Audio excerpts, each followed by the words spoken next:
हम मुन्नी झा आ एकटा बहुत सुंदर श्री अशोक मिश्र भाई जी के माता जी के गीत छन, लेकिन एके भास छै फिल्मी गाना पर का।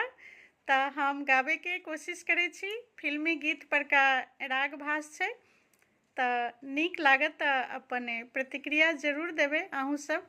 त सुनियो ई फिल्मी गाना पर का माता जी के गीत। लाजी बचाओ मैया जग के खेबैया, लाजी बचाओ मैया जग के खेबैया। देखू है मैया बेटा, देखू है मैया बेटा, कन्हैया खिजैया।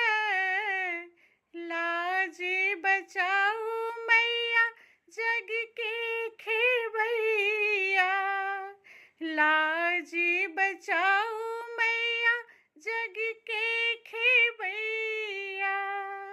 सुनियो भवानी अब लियो ने शरण में, सुनियो भवानी अब लियो ने शरण में।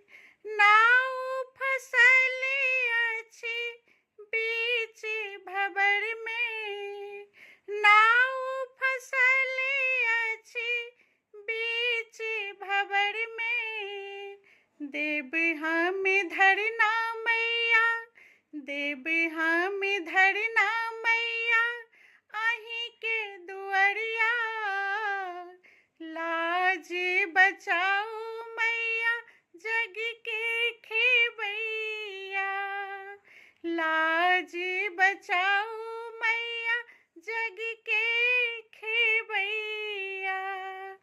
पूजा ने पाठ मैया ध्यान न जानी, पूजा ने पाठ मैया ध्यान न जानी। पुत्र अहाँ के अछि बड़िया ज्ञानी, पुत्र अहाँ के अछि बड़िया ज्ञानी।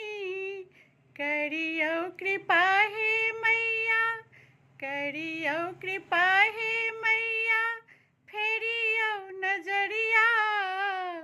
देखू हे मैया बेटा कन्हैया खिजैया, देखू हे मैया बेटा कन्हैया खिजैया।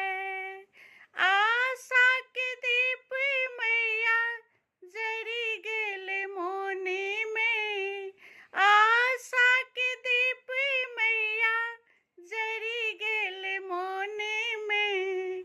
जखी नहीं एलहुँ अहाँ के भवन में, जखी नहीं एलहुँ अहाँ के भवन में। गहली अशोकी मैया, गहली अशोकी मैया अहीं के शरणिया। लाजी बचाओ मैया जग के खेबैया, लाजी बचाओ मैया जग के खेबैया।